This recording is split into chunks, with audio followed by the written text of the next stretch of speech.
Hello students, my name is Geetanjali Indira. Welcome to step up academy. माता के अंचल के जहां 2 पार्ट हमने कंप्लीट किए थे, एक पार्ट को 2 भागों में पढ़ा था और बड़े मज़ेदार तरीके से पढ़ा और आपको समझ में भी आया। और मैंने आपसे कहा था कि तभी पार्ट पूरा होता है, जी हाँ, जब अभ्यास आते हैं। तो आज का वीडियो जो है वो है कृतिका पार्ट 1 माता का अंचल का प्रश्न अभ्यास। और पहला प्रश्न है, प्रस्तुत पाठ के आधार पर कहा जा सकता है कि बच्चे का अपने पिता से अधिक जुड़ाव था, फिर भी विपदा के समय वह पिता के पास ना जाकर माँ की शरण में लेता है। आपकी समझ से इसकी क्या वजह हो सकती है? क्योंकि बच्चे को माँ के आंचल में आकर ही सुख और शांति का अनुभव होता है। साथ ही बच्चा जब डर से भयभीत होता है तो केवल और केवल उसे माँ ही दिखाई देती है। माँ के आंचल में बच्चे का संपूर्ण डर मिट जाता है। माता से बच्चे का रिश्ता ममता पर आधारित होता है, जबकि पिता से स्नेह पर आधारित होता है। बच्चे को विपदा के समय अत्यधिक ममता और स्नेह की आवश्यकता होती है। भोलानाथ का अपने पिता से अपार स्नेह था, पर जब उस पर परेशानी आई, विपदा आई, तो उसे जो शांति माँ की छाया में मिली, माँ की गोद में मिली, वो शायद उसे पिता से नहीं मिल सकती थी। माँ के आंचल में बच्चा स्वयं को सुरक्षित महसूस करता है। तो माँ से ममता का रिश्ता होता है और पिता से स्नेह का रिश्ता होता है। ममता का रिश्ता सारी विपदाओं से लड़ने की ताकत रखता है। सारी विपदाओं में बच्चे को यदि कोई दिखता है तो केवल माँ दिखाई देती है। इसलिए यहाँ भोलानाथ को भी पिता से स्नेह होने के बाद भी परेशानी आने पर केवल और केवल उसे माँ की छाया ही दिखाई दी और माँ के आंचल में वो अपने आप को सुरक्षित महसूस कर रहा था। अगला प्रश्न है, आपके विचार से भोलानाथ अपने साथियों को देखकर ससकना क्यों भूल जाता है? बच्चों का स्वभाव होता है कि बच्चा रोता है, लेकिन अपने संगी साथियों को जब वह खेलते हुए देखता है तो खेल देखकर वह अपना रोना भूल जाता है। ठीक भोलानाथ भी जब अपने पिता के साथ रोते हुए चले जा रहे थे पिता की गोद में, लेकिन अपने साथी मित्रों को देखा तो रोना भूल गए। क्षण में रोना और क्षण में हंसना बच्चों का स्वभाव होता है। भोलानाथ भी अपने बच्चे की स्वाभाविक आदत के कारण अपनी उम्र के बच्चों को साथ में खेलते हुए देखता है, वो रुचि लेता है। अपनी मित्र मंडली को देखकर वह रोना भूल जाता है। उसके हर खेल व हुदगड़ के साथी हैं। अपने मित्रों को मजा करते हुए देखकर वो स्वयं को रोक नहीं पाता और रोते हुए भी वो हंसने लगता है और मंडली में जाकर खेलने का मजा लेता है। उसी मग्नावस्था में वह सिसकना भी भूल जाता है। तो बच्चों के खेल को देखकर बच्चों की प्रवृत्ति की स्वाभाविक जो प्रवृत्ति होती है, उसी के आधार पर भोलानाथ भी अपने मित्र मंडली को देखकर, उनका खेलना देखकर अपनी मनोस्थिति को भूल जाता है और उनके साथ खेलने को भी लालायत हो जाता है। अगला प्रश्न आपने देखा होगा, भोलानाथ और उसके साथी जब खेलते खाते समय किसी न किसी प्रकार की तुकबंदी करते थे। आपको यदि अपने खेलों आदि से जुड़ी तुकबंदी याद हो तो बताइए। आपने देखा कि जब वो चने के खेत में वो गाय खा रही थी, तब भी वो उस समय क्या कर रहे थे? तुकबंदी में कोई गाना गाया। जब वो दूल्हा अपनी दुल्हन को ले जा रहा था तब भी उन्होंने तुकबंदी की। और जब फसल की खेत का खेल खेल रहे थे वो, तब भी उन्होंने कुछ गाना गाया। तो इस प्रकार की कौन सी तुकबंदी है? ये प्रश्न देखिए आपके लिए था, ये आपके लिए ही था। इसकी किसी भी प्रकार की मैं अपनी तुकबंदी तो लिख दूं, लेकिन आप कब लिखेंगे? तो ये प्रश्न केवल और केवल आपके लिए है। आप सोचिए कि आप यदि कोई कार्य करते हो उसमें आप अपनी तुकबंदी क्या कर सकते हैं। इसके लिए मैं इंतजार करूंगी आपके जवाब का। कमेंट बॉक्स में आप भले ही 2 लाइनों की तुकबंदी लिखिए, पर आप लिखिए हिंदी में। तो वहाँ ये प्रश्न का उत्तर आप लोग देने वाले हैं, क्योंकि आपकी तुकबंदी पूछी है, किसी टीचर की नहीं। तो ये प्रश्न आपके लिए है, इसका जवाब आप ही मुझे देंगे। अगला प्रश्न, भोलानाथ और उसके साथियों के खेल और खेलने की सामग्री आपके खेल और खेलने की सामग्री से किस प्रकार भिन्न है? तो वर्तमान समय में हमारी खेलने की सामग्री कुछ होती ही नहीं है। हमारी खेलने की सामग्री तो मोबाइल, लैपटॉप, कंप्यूटर ये हो गए हैं। हमारे लिए सामान सब हम बाजार से ले आते हैं, जबकि पहले के बच्चे अपने खेलने का सामान स्वयं बनाया करते थे। दिए से उन्होंने कढ़ाई बना ली, चूहेदानी से उन्होंने पालकी बना ली, सरकंडे की लकड़ी से उन्होंने एक टेंट बना लिया। तो भोलानाथ और उसके साथी खेल के लिए आंगन व खेतों में पड़ी हुई चीज़ों का इस्तेमाल अपने खेलने के लिए कर लेते थे। मिट्टी के बर्तन, पत्थर, पेड़ों के पत्ते, गीली मिट्टी, घर के छोटे मोटे सामान, उनको लेकर वो अपनी वस्तुओं को तैयार कर लेते थे, खुश होते थे। परंतु आज के बालक जो खेल खेलते हैं वो पूर्णतः भिन्न है। हमारे खेल का सामान होता है आजकल क्रिकेट का खेल, किचन सेट, डॉक्टर सेट, तरह तरह के वीडियो गेम, कंप्यूटर गेम, बहुत सारे सामान होते हैं जिनको बच्चा नहीं बनाता बल्कि उसको बने बनाए मिल जाते हैं। भोलानाथ जैसे बच्चों की खेलने की सामग्री बड़ी आसानी से, सुलभता से, बिना पैसे खर्च किए मिल जाती थी। बच्चे खुद से सामान बनाना भी जानने लगे थे, किंतु वर्तमान समय में इस प्रकार के किसी भी खेल से आज बच्चे परिचित नहीं है। तो पहले का खेल की सामग्री और आज के समय के बच्चों की खेल की सामग्री में बहुत अंतर है।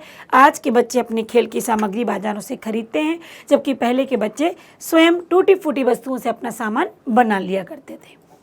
पाठ में आए ऐसे प्रसंगों का वर्णन कीजिए जो आपके दिल को छू गए हों। तो देखिए, यहाँ तो कोई प्रसंग होगा, यदि आपको कोई प्रसंग अच्छा लगता है तो आप वो भी नोट कर सकते हैं।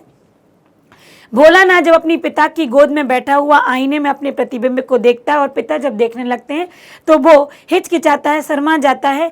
वहीं पिता द्वारा रामायण का पाठ छोड़कर वो अपने आप को देखने लगता है। ठीक है, ये जो बच्चों के अंदर जो जिज्ञासाएं होती हैं वो देखता है बच्चों की प्रवृत्ति के कारण ही। अगला है, बच्चों द्वारा बारात का जब स्वांग रचाया जाता है, दुल्हन को लेवा लाना, पिता द्वारा दुल्हन का घूंघट उठाने पर जब बच्चे भाग जाते हैं, ये भी दृश्य बड़ा अच्छा लगा।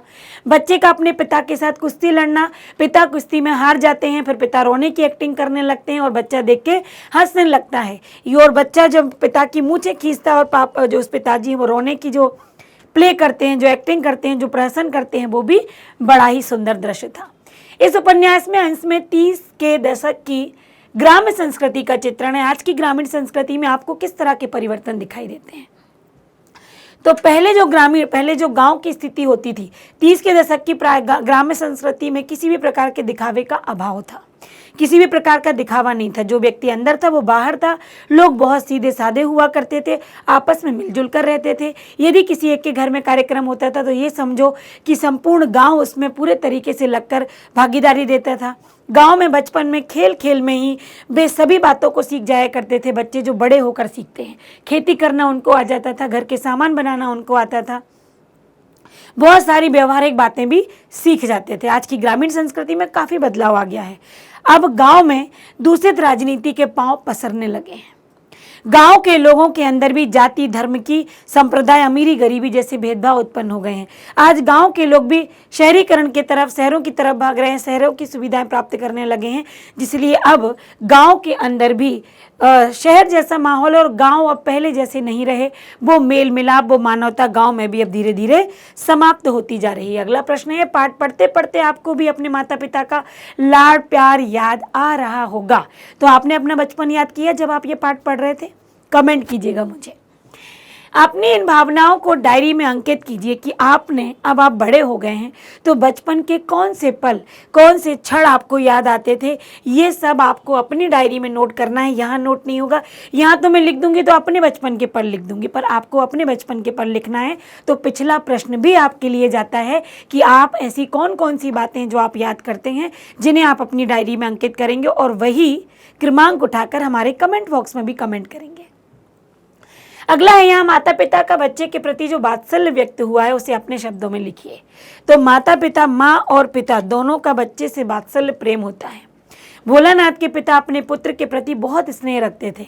सुबह से लेकर शाम तक वो अपने बच्चे के साथ रहते, भोलानाथ के साथ समय बिताते। भोलानाथ को जब सुबह जगाना, नहलाना, तैयार कराना, पूजा कराना, साथ में गंगा नद के किनारे ले जाना, लौटते समय झूला झुलाना, ये सारी बातें और सभी खेलों में शामिल हो जाना, ये यहाँ पर बच्चे का जो पिता का और माता का बच्चे के प्रति जो लगाव है, वात्सल्य है, वो यहाँ पर दर्शाया गया है कि किस तरह माता भी नहला धुला कर उनका, भोलानाथ की माता का यहाँ वात्सल्य ममता से भरा हुआ है, पिता का बता दिया गया है।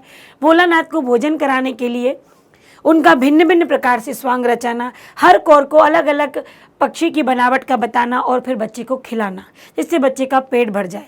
और दूसरी ओर जब बच्चा डर के कारण, सांप के डर के कारण लहू लोहान आकर माँ की गोद में छुप जाता है तो उसे अपने आंचल से उसकी मिट्टी को अलग करना, उसको हल्दी लगाना, पुत्र की दशा देखकर माँ को रो पड़ना, ये सब ममत्व का यहाँ पर प्रभाव देखा जा रहा है। बच्चे को और सांप के डर के कारण कांपते हुए बच्चे को देखकर जब माँ रोने लगती है तो ये है माँ का वात्सल्य, और बच्चे के साथ दिन भर अपना समय व्यतीत करना वो है पिता का वात्सल्य। माता का अंचल शीर्षक की उपयुक्तता बताते हुए कोई अन्य शीर्षक सुझाइए और आप क्या देना चाहेंगे? माता पिता का वात्सल्य, माता का स्नेह। लेखक ने इस कहानी का नाम माँ का आंचल दिया है। इस कहानी में माँ के आंचल की सार्थकता को समझने का प्रयास भी किया गया है। भोलानाथ को माता पिता दोनों से बहुत प्रेम था। वो दिन भर पिता की छत्र छाया में पलता।